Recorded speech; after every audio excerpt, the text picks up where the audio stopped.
So good afternoon, everyone. We are on our next topic for the midterm, which is all about education and training for medical laboratory science.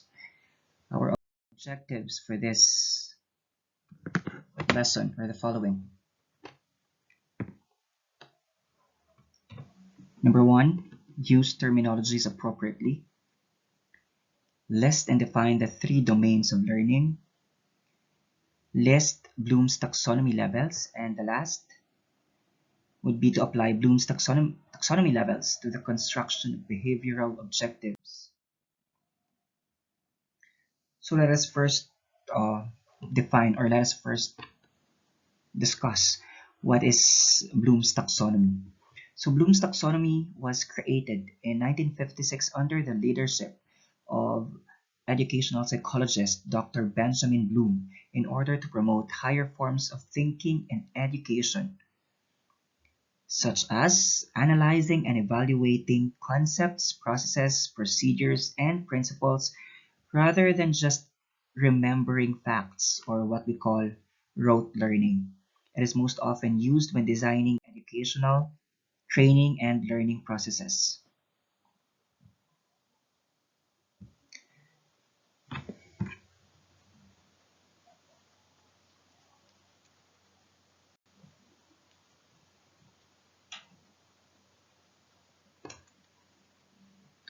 So according to Dr. Bloom, we have the three domains of learning.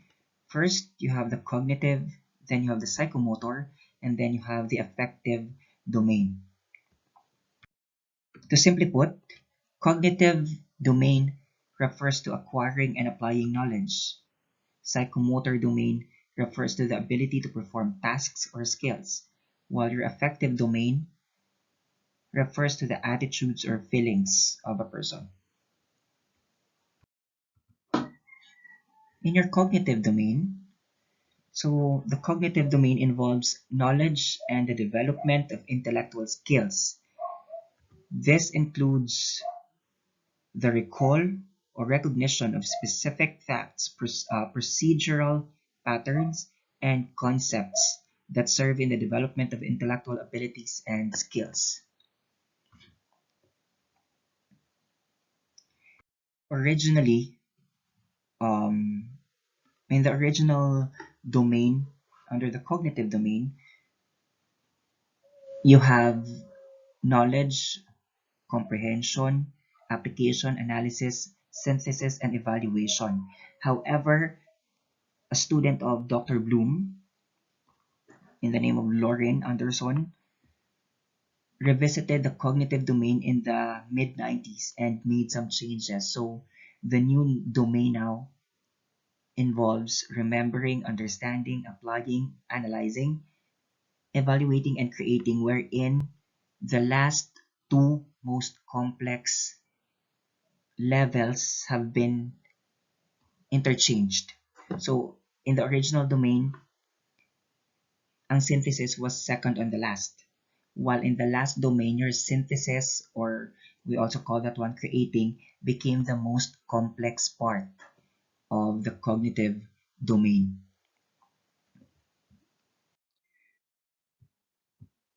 So again, under the new cognitive domain, from the most simple going to the most complex, you have remembering, understanding, applying, analyzing, evaluating, and creating.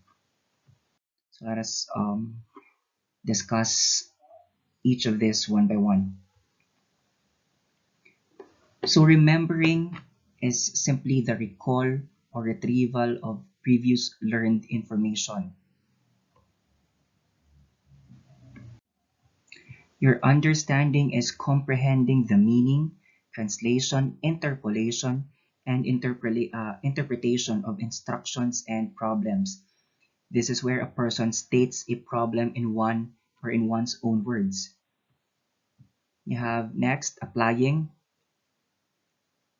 wherein you use a concept in a new situation or unprompted use of an abstraction. This applies what was learned in the classroom into novel or new situations in the workplace. You have analyzing, which separates material or concepts into component parts so that its organizational structure may be understood. This distinguishes between facts and inferences. Your evaluating is making judgments about value of ideas or materials, and creating builds a structure or pattern from diverse elements.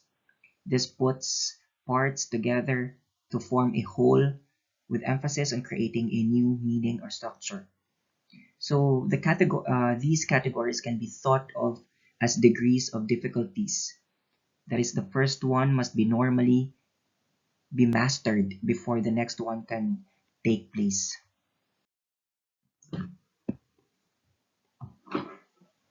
Next, you have the psychomotor domain.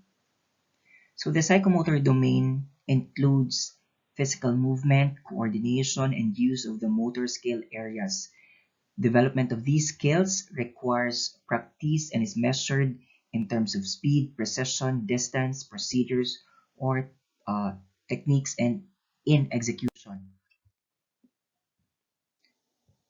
So from the most simple or from the simplest behavior to the most complex under the cognitive domain, you have perception, set, guided response mechanism, followed by complex overt response. You have adaptation and origination.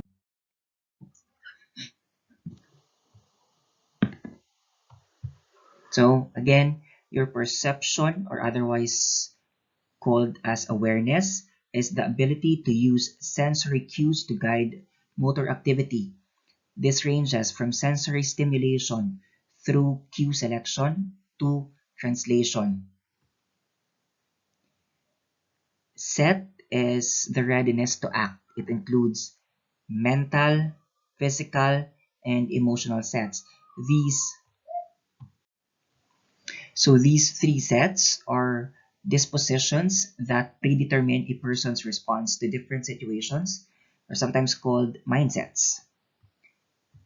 You also have guided response, the early stages in learning a complex skill that includes limitation and trial and error. And this also refers to the adequacy of performance is achieved through practicing. Mechanism, or otherwise called basic proficiency. This is the intermediate stage in learning a complex skill. This is learned responses have become habitual and the movement can be performed with some confidence and proficiency. Next, you have the complex overt response or the expert stage. The skillful performance of motor acts that or that involve complex movement patterns. Proficiency is indicated by a quick, accurate, and a highly coordinated performance requiring a minimum energy. This category includes performing without hesitation and automatic performance. For example, players are often under or utter sounds of satisfaction or expletives as soon as they hit a tennis ball or throw a football because they can tell by the feel of the act what the result will produce. You also have adaptation, wherein the skills are well developed and the individual can modify movement patterns to fit special requirements. And the last category would be the most complex, which is origination, creating new movement patterns to fit a particular situation or specific problem. Learning outcomes emphasize creativity based upon highly developed skills.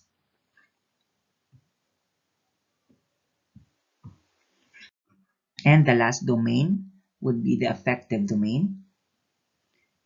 The affective domain includes the manner in which we deal with things emotionally, such as feelings, values, appreciation, enthusiasms, motivations, and attitudes rather. So the five major categories under the affective domain are listed from the simplest behavior to the most complex. You have receiving phenomena, next, response to phenomena, followed by valuing, next, organization, and then the most complex would be internalizes values. So receiving phenomena is awareness, the willingness to hear, selected attention. Your response to phenomena is the active participation on the part of the learners. It attends and reacts to a particular phenomenon. Learning outcomes may emphasize compliance in responding, willingness to respond, or satisfaction in responding rather. This is also what we call motivation.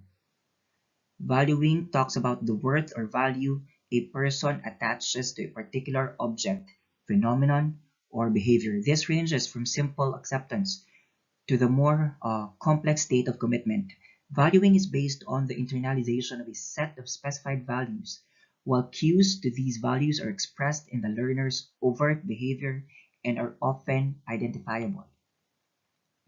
Organization refers to the fact or to the act that organizes values into priorities by contrasting different values, resolving conflicts between them, and creating a unique value system. The emphasis is on comparing, relating, and emphasizing values. The most complex category would be internalizes values, or what we call characterization. Under this, it has a value system. So again, your internalizes values are what we call characterization. It has a value system that controls their behavior. The behavior is pervasive, consistent, predictable, and most important characteristic of the learner. Instructional objectives are concerned with the student's general patterns of adjustment, whether it is personal, social, or emotional.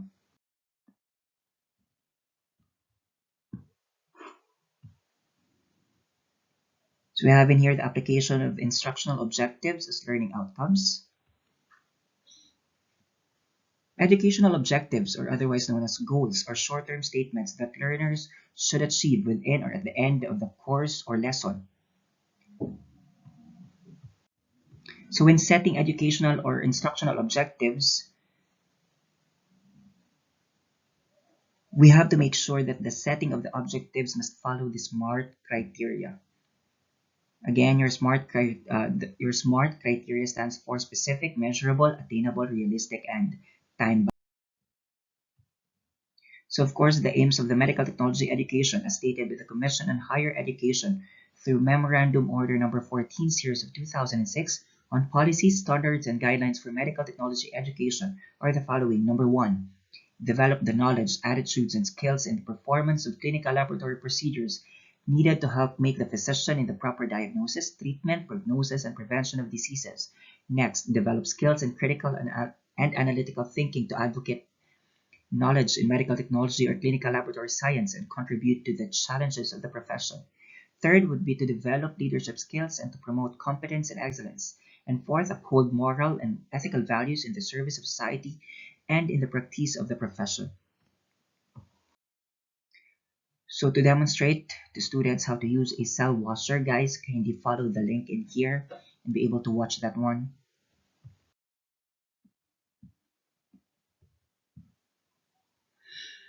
So after observing the demonstration, the learner will be able to, number one, develop the cognitive skill in describing the steps of proper operation of the blood bank's cell washer. Number two, develop your cognitive domain by listing the precautions necessary when using the cell washer. Third, develop your cognitive skill by listing the steps for calibration of the cell washer.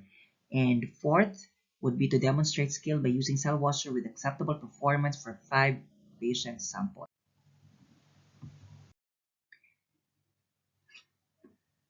So instructional objectives written in this format place the focus on the student and the type of knowledge and proficiency required as a result of the learning experience.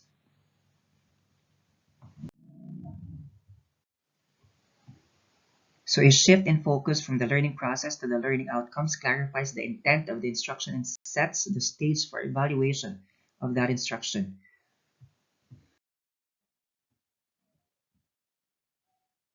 So now we have assigning taxonomy levels to educational objectives. So for example, for level 1, which is knowledge or remembering, knowledge, it refers to the remembering of previously learned material. This simplest level of learning requires memorization of information that may range from simple facts to complex principles or theories. For example, the student will be able to list the hemoglobin or hematocrit required for donation of blood. Number two, level two, comprehension, which is the ability to grasp the meaning of the material or information. This usually requires interpretation to indicate learning. For example, the student will be able to interpret the ABO group from serologic reactions listed for each patient. Level 3, which is the application, which requires the ability to use the learned material in new and defined situations. For example, the student will be able to calculate the number of platelet units needed to increase patients' platelet count from 10,000 to 50,000.